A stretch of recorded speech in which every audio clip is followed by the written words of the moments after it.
fulfill everything going my way. Hey, hey, hey. I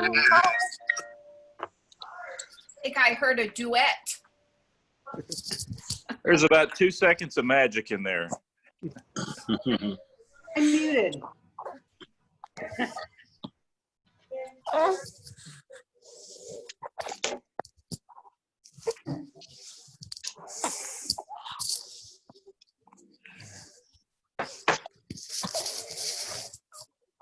Someone tell Jonna she's still muted.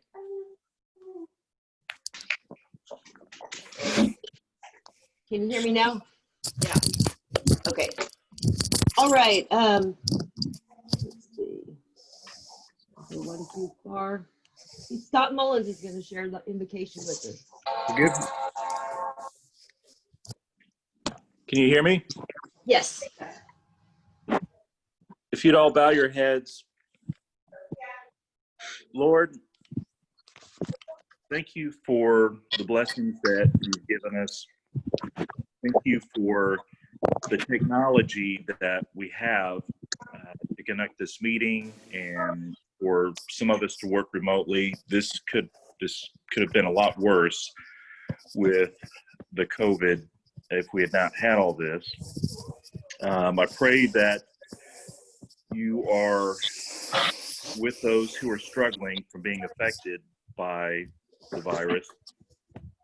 I pray that you work through our leaders, be it municipal, state, national leaders, to always do the right thing.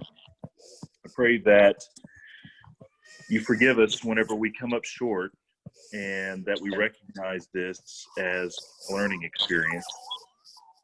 And lastly, I pray that you give our new chapter president all the tools and all the support that she needs to lead us into our most productive year yet. In these words I pray in your son's name, amen. Amen. Scott. Kim DuPont is not here. Jane, would you lead us in the flag salute and the four-way test?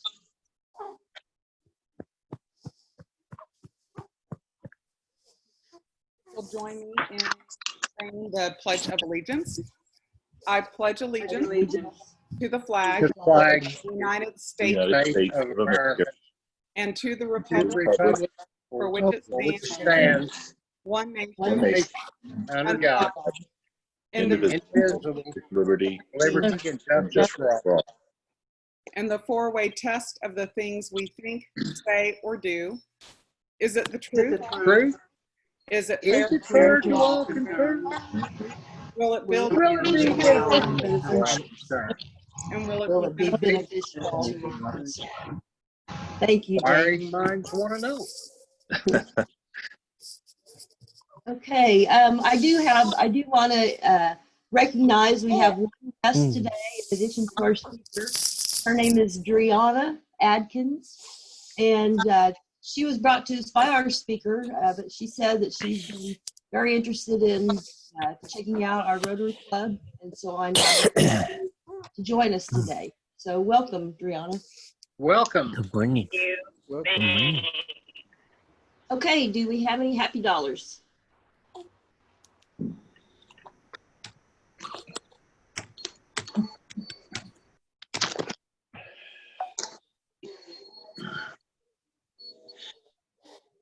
No happy dollars today? I have one. My happy dollar is for being completely moved into the new house, and for the two bonus boys, Ethan and Robert, who have made a lot of the work a lot easier on Darren and I by doing a lot of the heavy lifting. So, and I have a second happy dollar for my Do you want to try again? outgoing president. Send me mixed signals. Thank you to my board. So, so I'll Venmo that to you later, Linda. So, I've learned to love Venmo. I was kind of afraid of it at first. My daughter uses it all the time, and I've used it a couple times now, and it's so easy. So check it out if you get a chance. Any more happy dollars? Okay. Was there somebody saying something? Okay. Please, as a reminder, you need the duty sheet filled out for the prayer and the flag salute. And so please take a look at that. I emailed that out yesterday. Another announcement, we have a board meeting this Friday, our first board meeting. Katie, have you had a chance to check on Tolly Park? I am reaching out to Liz, and so hopefully I'll have an answer today. I don't see why it would be a problem, but I'll get that. I reached out to her, I just haven't heard back. Okay, thank you, thank you. That's where we're hoping to have the board meeting. I will send out an email to confirm later this week. Let's do the June birthdays. Holly. Well, we've done June, so we'll do July birthday. I'm sorry, We're moving right along, right along. Okay, so happy birthday to all of our June, now I'm saying July birthday. I'm saving time. All right, well, and our July birthdays are Jim Costello on July 1st, Taylor Wagner on July 6th, Liz Barfield, July 8th, Sam Ott, July 14th, Jack Beller, July 16th, and Doris Wedge on July 17th. Happy birthday, Rotarians. Now, I have in my poll here the names all filled out. So I'm picking one out, and this is for the $25 Hal Smith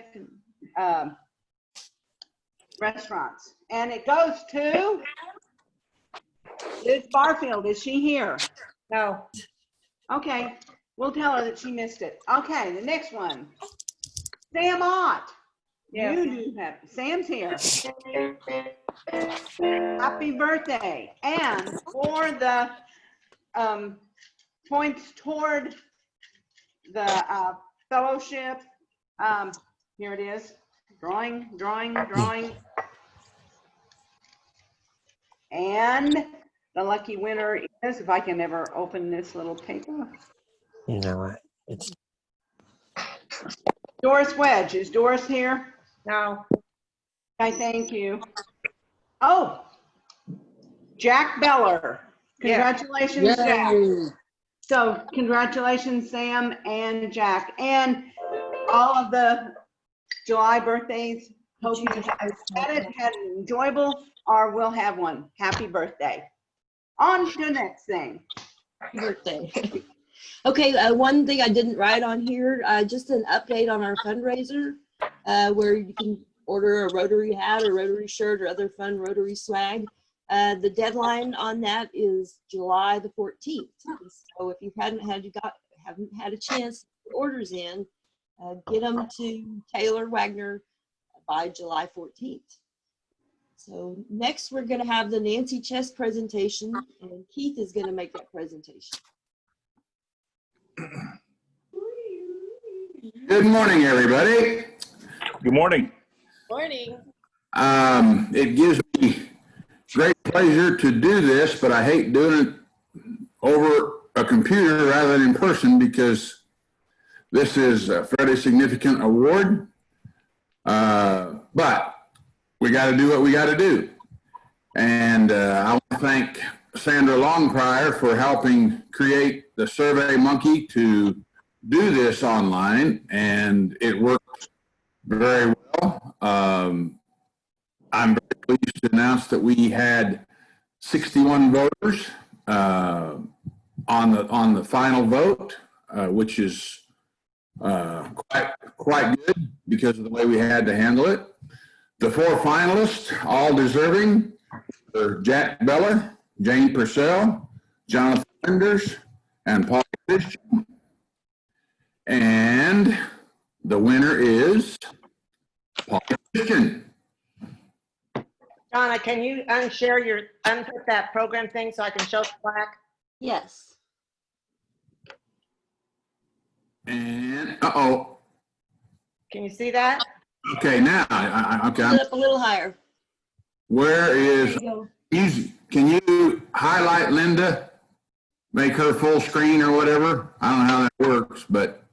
If everybody will choose speaker view, whoever is talking will appear largely in the screen.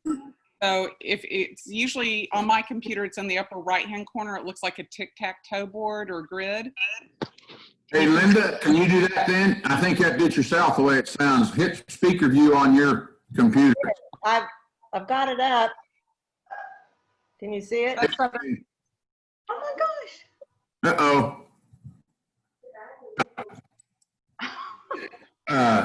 Polly, there's Polly. Well, there's the plaque. Okay, there we go. And what it says, Polly, is Nancy Chess Community Service present. Whoa, just went away. Okay, you're gonna have to read it, Linda, because we're going in and out. Okay, it says Nancy Chess Community Service Award presented to Polly Christian for outstanding service to the Norman community and Norman Sooner Rotary Club, June 30th, 2020. Let's clap. Yay. Now, let's go back to Polly and make her highlight herself, and so we can all see latest Nancy chart. There she is. Congratulations, Polly. Oh, well, thank you. My gosh. And for everybody's information, Polly is the 19th Nancy Chess Award winner, and very deserving.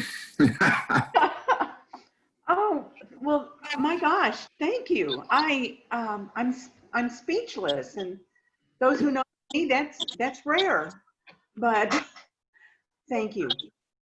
That I can't tell you how much that means. I'm in awe. Thank you. Congratulations, and at some point, Linda will actually pass the possession of a non-COVID plaque to you. And yay! Anyway, thank you everybody for getting in there and voting. And in the future, when we're all together again, and we start next year's, I'll further explain the qualifications, what it takes to qualify for this, and a little bit more about it. But again, thank you and congratulations. Thank you. Thank you. Wow. Good work, Linda.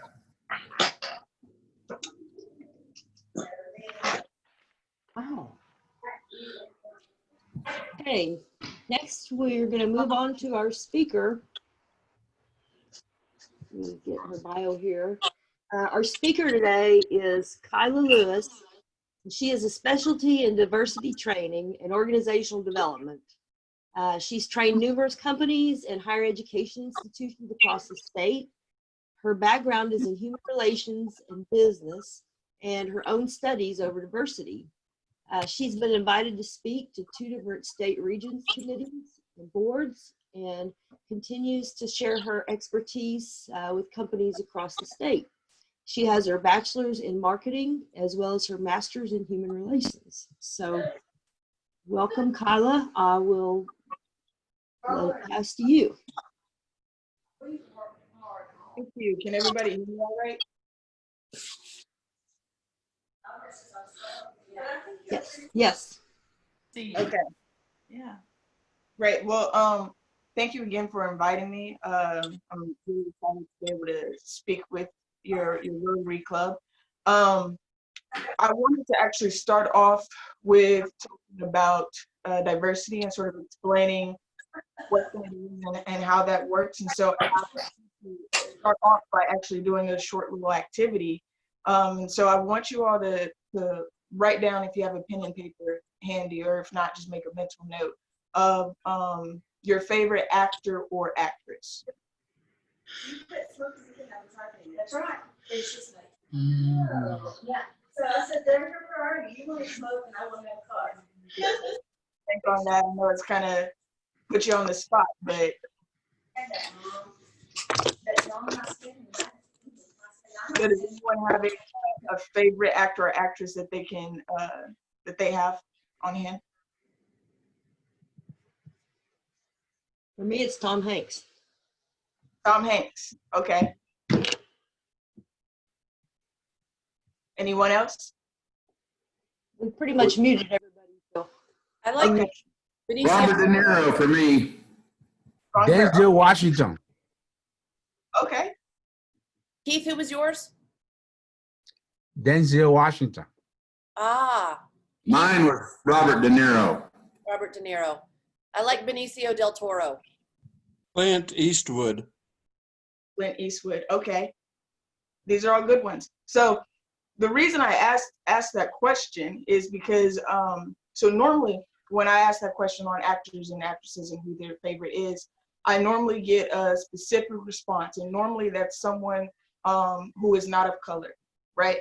And which there's nothing wrong with that, having your favorite actor or actress. But what I'm leading to is that oftentimes it's difficult to name someone who is from a diverse background as far as acting goes, right? So they have a difficulty naming someone who's of color besides Denzel.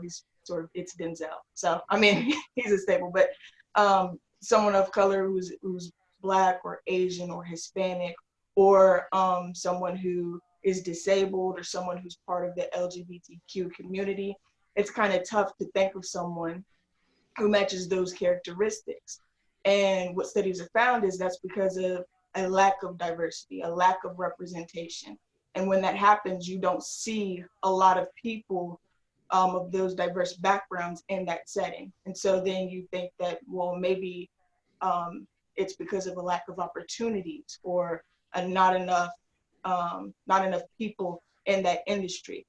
You can do the same thing reverse with sports, naming your favorite basketball player who might be white. Mainly people name Larry Bird, but they can't think of other staples, right? So with that in mind, diversity is really just a mosaic of people who bring a variety of backgrounds, styles, perspectives, values, and beliefs as assets to the groups and organizations with which they interact, okay? So now that we sort of did that exercise, and you can sort of see what happens with a lack of diversity and a lack of representation, I'm gonna switch over now to implicit or unconscious bias. So this is an exercise I do all the time. So I want you to think of 7 people, or write down the 7 people that you trust the most, and they cannot be a family member, and your spouse counts as a family member. I have a lot of people ask me that. And if you cannot think of 7, that's completely fine. I don't think I've ever had someone actually come up with 7, but just don't name any more than 7. And I'll give you all a quick minute to think of those names.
All right, so the next part of the activity, and if you don't have your full 7, that's totally fine. The next part of the activity, though, with those 7 people, I'm going to name some characteristics, and I want you to make a check mark or a star or whatever identifying characteristic you want next to that name if it qualifies, if they qualify for it.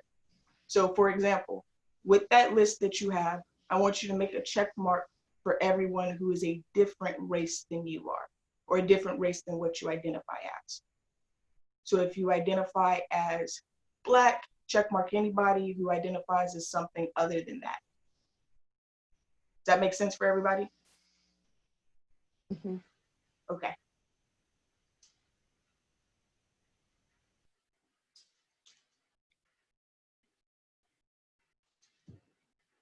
And so then the next one will be gender. So mark everyone on there who is a different gender than which you identify as.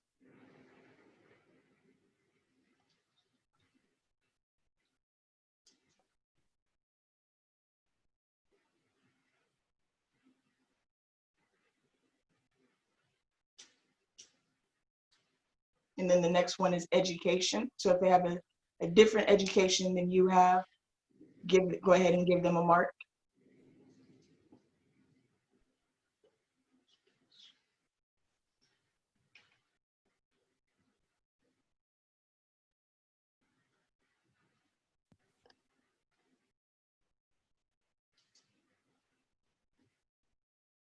Okay, and now for the last one is nationality. So if they have a different nationality than you.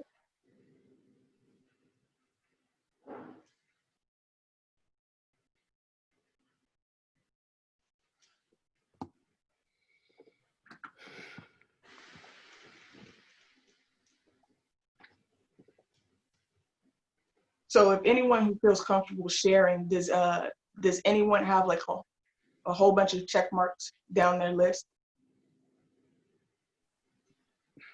Mhm. No? Okay, I got one no. Anybody else? You have 8, okay.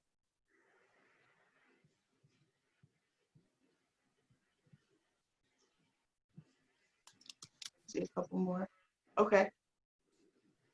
So what that exercise is intended to highlight is when you go down that list, if you don't have a lot of check marks, it means that circle, the 7 people you trust the most who are not your family or friends, are similar to you. If they don't have check marks, you tend to group with people who are more like you, which is what we call similarity bias.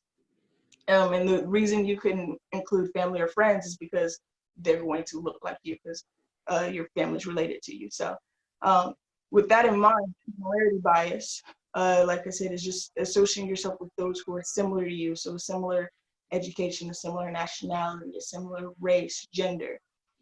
And that is a type of implicit bias. And I wanted to highlight that because sometimes there's this negative connotation with unconscious or implicit bias. And in actuality, everyone has an implicit bias, right? It's simply the unconscious prejudice against or preference for a group of people. And the key word there is it's subconscious. You don't realize you're doing it until someone points it out to you. And so, in doing that exercise, you can see how easy it is to have an implicit bias. And that's what I wanted to highlight with that activity. So now that I've sort of highlighted implicit bias and diversity and the lack thereof, I wanted to really open the floor to allow you all to ask me any questions you have about implicit bias or diversity as it relates to the Rotary Club or just the organization you work for, just in general.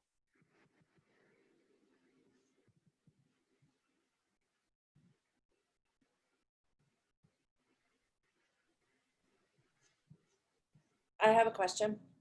Yes. Are there ways to, can't think of a better word, combat implicit bias? I don't know what I'm trying to ask exactly. Are there ways around that? And especially living in Oklahoma, living in Norman, it's not the most diverse place on earth.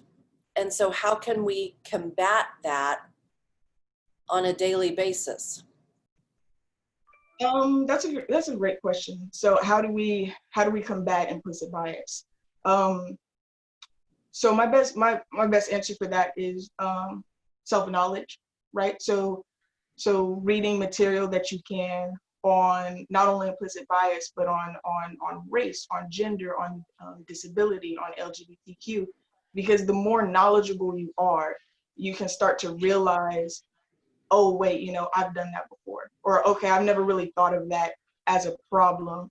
Let me reevaluate how I'm perceiving things. And so for me, I think the best way is to of course, it's going to sound mundane, but like reading books, getting that knowledge, and also surrounding yourself with individuals who may not think like you, who are diverse themselves, because that's going to offer different perspectives.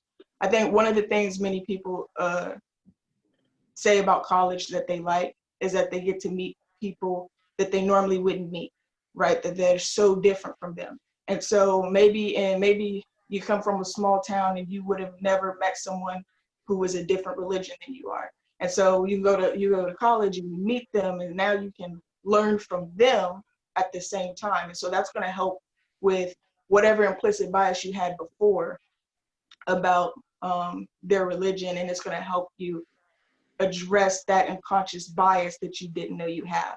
And so I think, you can do the same thing for the workplace as well. So individuals at your job who have a certain characteristic that's different than you, I would say, befriend them, try to get to know them and learn from them. So the best thing is to like read for yourself and then learn from others, because that'll help deconstruct that bias.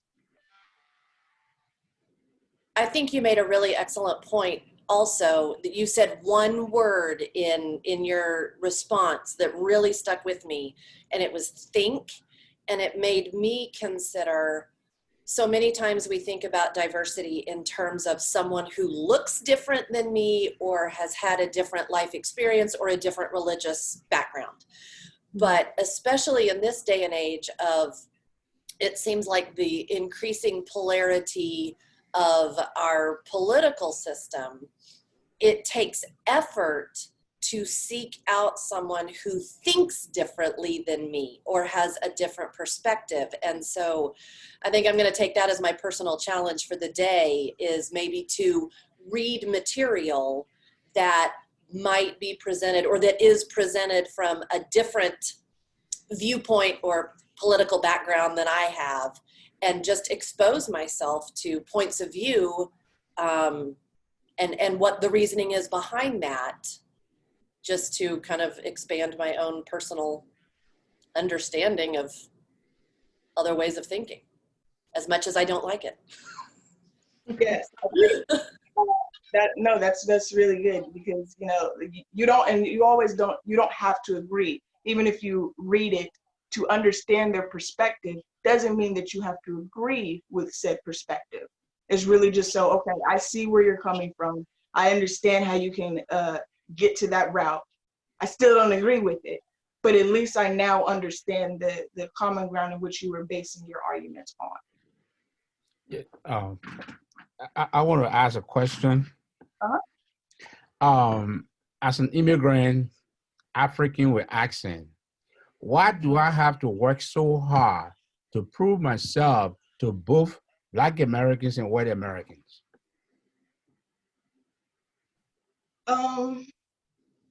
Okay, proving yourself so hard in terms of what? In terms of my career, like business, I have to work so hard to get it to both Americans. Okay. I'll say this, that America has a sordid history when it comes to immigration, that we're all aware of past experiences, or not past experience, sorry, past history, and present. So that one would really be, that would be a multi-layered answer. I mean, we'd have to go back to with a time where those who were Italian were not welcome in America. Now, as far as proving yourself to those who are Black Americans, I do know that I can speak on that a little bit more, is that there's this sort of feud between Black Americans and those who are African Americans or African immigrants. That has been this sort of intercultural feud for years, for various allotted reasons. So the truth of the matter of it is, you're gonna have to prove yourself for reasons that date back for years upon years. I know that's not a great answer, but just there is an old saying that for those who are, it's normally a saying in the Black community, but you have to work twice as hard to get half, which I think is very true. And we see that as far as hiring goes and the disproportionate ratios. So I don't have a clear-cut answer for you, except for, America's history has showed us the feelings America has towards immigrants. And then within the Black community, there's always that feud, which would take a longer time than I have to answer that part. Well, And I hope that gives you an idea. you did good. It's a hard thing because I get really frustrated that when people dismiss what I do or what I believe in. But the good thing is it gives me more fire to work. I think that was a great question, Zach. I work with an immigrant, and I see the same struggle with him. He feels like he has to work so much harder to be accepted. And so I think that was a really good question and a good thing to point out for us to realize too. Thank you. So thank you. Kyla, I'd like to ask, you said we could read and to help better understand, but like I'm a homebody and I don't have a large circle of friends. And anyway, so even coming up with 7 people that I trust is hard just because I don't have a huge circle of friends. But how do we meet more people of a diverse background? That's a great question. I think as far as meeting, how do you meet people who are more diverse? I would say check out, and this is going to probably sound really weird, but check out organizations that are local, which already have that diverse population. So, for example, there's a Black Alumni Association for the University of Oklahoma, right?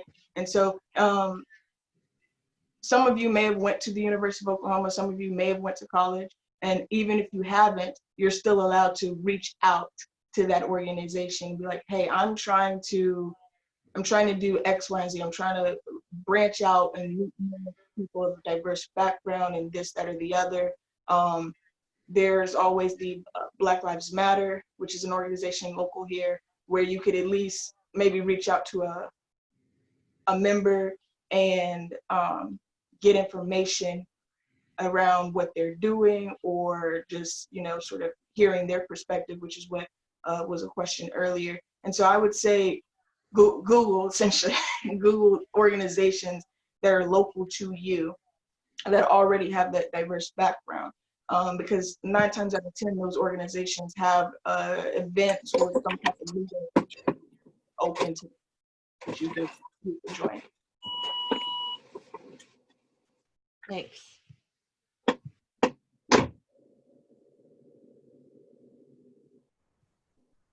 Other questions for Kyla? Yeah, I've got a question. Kyla, thanks for doing this. How is implicit bias most frequently and outwardly manifested? Not just within your own ideas and your own circle of friends and who you may choose or what you may choose, but how is it manifested in an outward sense? Well, with implicit bias, it's really parallel with power. Okay, so when you think of far as manifestation and how it's exuded, it's really through power. A lot of the implicit biases we have about whatever groups have been formed through public opinion, usually, okay? And those who are in charge of public opinion usually come from those who are in power. So for an example, the media. The media has a lot of power, as we all can agree, whether you believe the news or you don't believe the news. The fact is, at 5 o'clock, it's on either way, right? So they have a lot of power. What they say, what they do. Political officials have a lot of power. And so when you start to hear things over a repeated amount of time, that's what comes into play with bias, and that's how it's manifested on a greater scale. So when you think about how is it manifested beyond just what I think it's important to realize it's not really what you think, it's what someone in power has sort of said over a period of time, and sort of now you believe it. The greatest example about that is we have these ideas as far as terrorism goes, right? And so for years, there are individuals in power who have sort of shaped what a terrorist would look like, right? And so now that we have that, it's sort of manifested after many years on what we perceive this group looks like. And then you fast forward, you see other examples of terrorist acts, and they don't look like what those in power said they would. And so that, to me, that's how implicit bias manifests on a larger scale. It's those in power disseminating information. And I hope that answers your question. Yes, thank you. Thank you. I have a question. Yes. So, Rotary is about service above self. Mhm. What can we as a Rotary club do to rid ourselves of racial bias, not as individuals, but as a group? How can we go out into the community? Does that make sense? Yeah. So I would say the first thing is to, if you want to make sure that you want to reach out to the community, you have to exude inclusivity, right? And so one of the things that I think would be really helpful is partnering with maybe another organization that is part of a minority group. So there are organizations across town that help with LGBTQ, right? And so maybe it could be something where, and I'm just making this up, Rotary partners with an LGBTQ group in Norman and helps clean the parks or clean something, right? That's the first step as far as being inclusive and then getting members, because now once you guys join together, you have that opportunity to learn from them. They have the opportunity to learn from you. And you can tell them about Rotary, like, because they may not know they can join. They may think that it's only for a certain group of people, certain qualifications. And so now that you reach with that group and they have that knowledge of you, what's going to happen is then they might, or they will, it's word of mouth marketing at that point, they're going to tell their friends or someone else about this service event that they did with Rotary. And then that group is going to be like, well, I didn't even know that Rotary did that. I didn't know we had one in Norman. I didn't know we could do this. And so now you have that opportunity where they might reach out to Rotary and be like, hey, you guys did this with this association. Could you do something with us? So I would say the first thing is seeing what joint collaboration that you guys could do with other groups around town, because there are plenty of groups around town that do work for the community that you could possibly join forces on and create that fellowship among each other. Great, good ideas. Thank you. That's a good idea.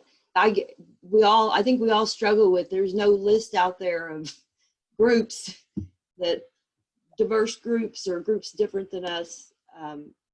Like you have to know somebody who knows what those groups are.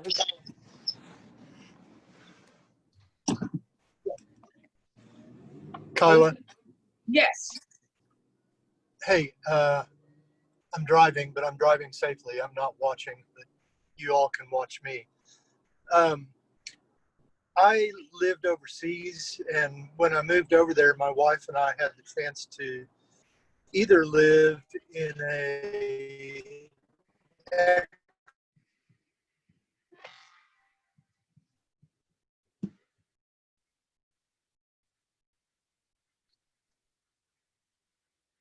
where We we can hear learned you. so much. And here in recent weeks, I've had friends who have wondered what can they do about building a bridge to people who are different races or different religions or whatever. And I've suggested, why don't you invite, for example, if you're white, why don't you invite a black family over for dinner, some of your black friends? And I'm amazed at the number of my friends who say, I can't think of anybody. You know, and I go, what? You don't have black friends? You don't have Jewish friends? You don't have friends who look and think different than you? And even in the city of Shoot, Michael, you're cutting in and out. Martin Luther King Day celebration, that people tend to be, well, anyway, my point is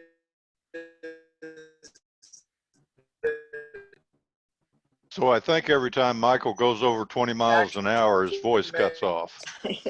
Says he has low bandwidth. Be the change you want to.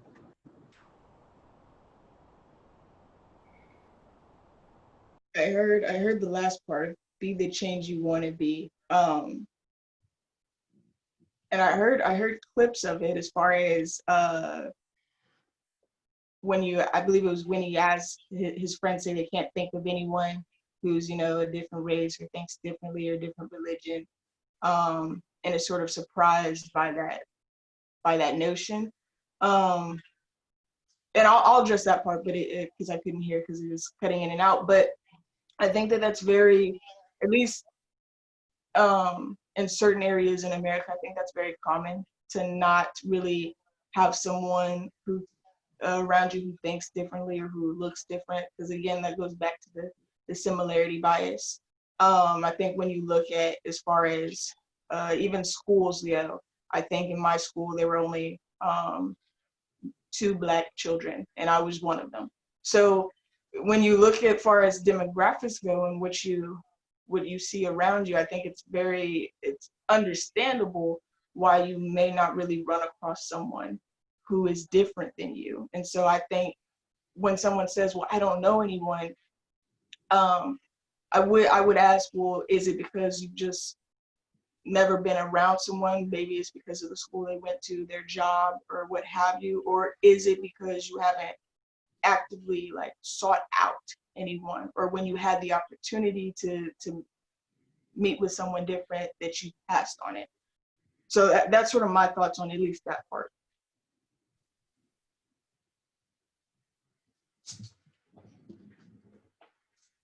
Thank you. I've thought about things like, what if I went to a Jewish place of worship? Would they not view me as being shallow? That's where I guess there's a fear on my side too, of appearing shallow or being having ulterior motives. So anything you could say to reassure me that that's okay, or that's always going to be probably in someone's thoughts, as far as someone who's saying, I want to, but I'm worried what if they'll think of my motives. And then on the other hand, from the minority group's perspective, I can say that there is someone who's questioning why you're there. And I want to say that it's not necessarily because of you specifically. It's because of history, right? It's because of, I've seen so many of this happen. So now I'm questioning, why are you here? And it's not you as an individual. It's just because of all the history behind everything that has happened for those who are Jewish, for those who are LGBTQ, those who are a person of color. It's really about the history. So what I would say is when you're starting to sort of go in those spaces and trying to meet people new, I would say start small. Start at smaller events and sort of build your way up to where they've sort of seen you at the lesser events that didn't have a lot of people, and you were genuine, you asked good questions, had great dialogue, because once you do that, there's a trust factor built. And so now that builds up to where they're comfortable around you, and they're comfortable now to invite you to spaces that they might not have invited you before. And then now that you have that trust factor built too, they'll tell their friends, like, okay, Ms. Buck is cool, she's nice, she can come to this event, go to that event, she's genuinely trying to learn. And so that's what I would say for anybody who's hesitant about it. I would say start small and sort of build that trust up with that community. Thank you. That it's kind of like what Katie said. It's going to take effort. It's going to take effort. Right, yeah. Other questions? I've got another one, Kyla. And we're toward the end, and I'm going to ask you a really big question. Okay. Privilege. How do you explain privilege to people? When I have discussions with friends of mine who are white, and I try to discuss white privilege and what it means, I hear well, we didn't have much money growing up, or we worked really hard, and you know the answers. I'm sure you've heard all of those. And I think there's a misconception about what that privilege statement really is about. Could you help us explain what privilege really is, as opposed to what we sometimes think or say it is? Right. The best example I have to explain privilege, the number one way to really explain anything to anybody based on studies is through a story, right? So that's usually why I talk in a story. And so the best thing I can say is right-handed users. Usually when you explain it in that context, while they may deny it, be like, nah, they'll go back home like, you know what? That's kind of accurate. Because you'll tell them, well, okay, you worked hard growing up. That's really cool. I applaud that. Have you ever thought about, all the privileges you have? Let's take it out of race. All the privileges you have because you're right-handed. And they're like, what are you talking about? There's no privilege for right-handed users. I was like, well, everything's initially designed for right-handed users. I think it was Google or maybe Apple. They developed an app where you record a video, and it was going to be a new social media frenzy. Well, everybody started using it, but the videos were coming up upside down, and they couldn't figure out why. It's because the way they designed it, so you're holding in your hand, all the buttons were on the right hand, or for the right thumb to access. So all the videos that were upside down were for the left-handed users because they had to flip their phone to touch it. So what happened then is they had like 20% of the videos were not correct.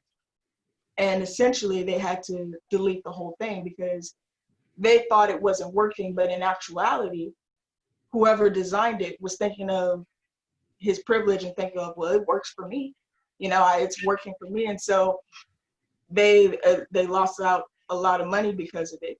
They had to scrap the whole idea because they didn't account for privilege. They didn't account that not everyone is right-handed. There are going to be some people that weren't born right, or however you want to say it in relation to race, but they weren't left right-handed growing up. So those who are left-handed have always had to maneuver themselves around the certain constructions of society. So you have someone who's left-handed in a right-handed desk. They have to learn how to write correct whichever way to sort of circumvent that, right? They've always had to adjust themselves to fit something that society has already put in place. And then not only that, society still has not put in place ways to help them, which parallels with race. So to this day, you don't see a lot of left-handed desks in schools, right? You still see the right-handed desk and left-handed users trying to, with mouses, you do see some left-handed mouses, but usually you have to order them online. You don't really go into the store and be like, oh, there's that left-handed mouse for me. It's usually right-handed. So now those who are left-handed, which will be synonymous with those who are of color, now have to adjust themselves to fit what society has put in place. And those who are right-handed don't really give it a day's thought about what those who are left-handed have to do to adjust. So that's how I would explain privilege to those who don't, because sometimes it's easier when you take race out of it, because sometimes people are very defensive. And there's a term for white fragility is actually the term for it when you're talking about being sensitive, talking about race. So sometimes when you take race out of it, it makes it easier to talk about. And with the right versus left-handed, they can really start to see, okay, I understand privilege now. It's very beautiful. Thank you. Yeah, I'm far from the perfect messenger on that, but I'll just say that when I've tried to have this conversation and point out it's not quite what you think it is, it's those inherent and implicit barriers that like you were saying, you have to work twice as hard to get half as much, that a lot of people don't even think about. But sometimes when I have these conversations, I start to get attacked. So I kind of feel what some of that might be like. Right, yeah. And if you feel attacked and, coming from a certain place of privilege, you can understand why those who are not. Exactly. Just Yes. steer clear. Thank you. Yes. Thank you. Well, thank you for being our guest today, Kyla. It's been very interesting and have a lot of takeaways. Yeah, no problem. Thank you for having me. I do this all the time. So for any of those that are interested in HR diversity training, feel free to reach out. Okay, thank you. Thank you.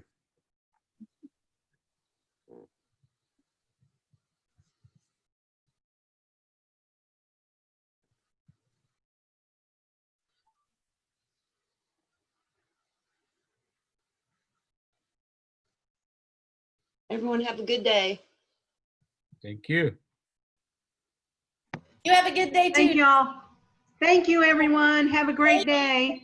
Bye. Meeting. Thank you. Well done. Congratulations, Polly. Thank you. Yes. Hi, Jack. Yes, congratulations, Polly. Thank you. Thank you. I'm Congratulations, honored. Polly. You all have a great week. Thank you.